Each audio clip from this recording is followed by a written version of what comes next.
exchange for that $400 million luxury jumbo jet? And how can the American people be so sure that they will not in the future? Well, I think what happens with the plane is that, we're very disappointed that it's taking Boeing so long to build a new Air Force One. We have an Air Force One that's 40 years old. And if you take a look at that compared to the new plane of the equivalent, stature at the time, it's not even the same ballgame. You look at some of the Arab countries and the planes they have parked alongside of the United States of America plane, it's like from a different planet. And it's close to 40 years old, might be more than 40 years old now. And we, when I first came in, I signed an order to get it built. I took it over from the Obama administration. They had originally agreed. I got the price down much lower.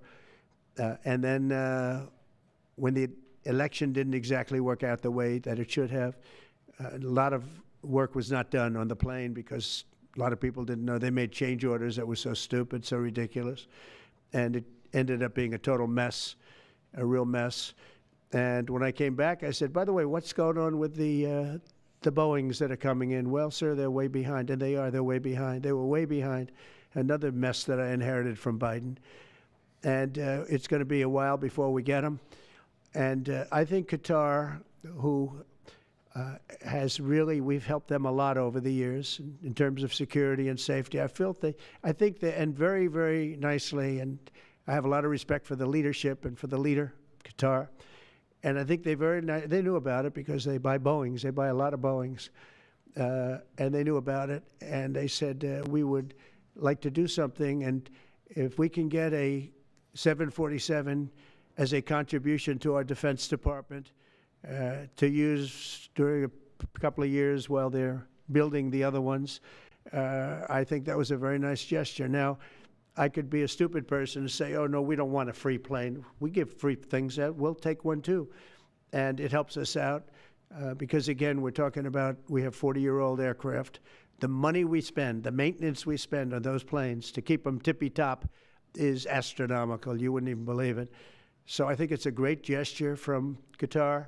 I appreciate it very much. I would never be one to turn down that kind of an offer. I mean, I could be a stupid person and say, no, we don't want a free, very expensive airplane.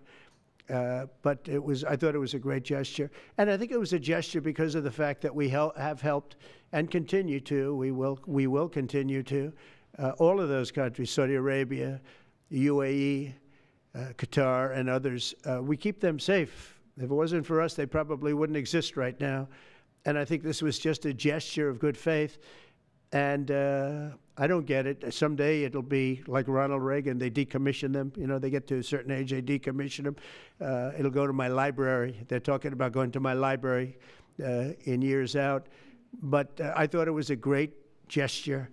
And it's something that was done by Ronald Reagan. They actually decommissioned the plane, and he put it in his library. And it actually has made the library, I think, a Boeing 707. It's actually made the library more successful. So it was good. Do you plan to use the plane after you leave office? No, I don't. No, it would go directly to the library after I leave office. I wouldn't be using it. No. Mr. President, what do you say to people who view that luxury jet as a personal gift to you? Why not leave it behind? You're ABC fake news, right? Why not? Only ABC. Well, a few of you would. Let me tell you, you should be embarrassed asking that question. They're giving us a free jet. I could say, no, don't give us, I want to pay you $1 billion or 400 million or whatever it is. Or I could say, thank you very much. There was an old golfer named Sam Snead. Did you ever hear him? He won 82 tournaments. He was a great golfer. And he had a motto: when they give you a putt, you say, thank you very much. You pick up your ball and you walk to the next hole. A lot of people are stupid. They say, no, I insist on putting it. And then they putt it and they miss it. And their partner gets angry at them. You know what? Remember that, Sam Snead. When they give you a putt, you pick it up and you walk to the next hole and you say, thank you very much. Respectfully, sir, as a businessman, some people may look at this and say, have you ever been given a gift worth millions of dollars and then not received anything? It's not a gift to me, it's a gift to the Department of Defense. And you should know better, because you've been embarrassed enough, and so has your network. Your network is a disaster. ABC is a disaster. Here is the bill. Bobby, come on over here. Now you're talking about trillions and trillions.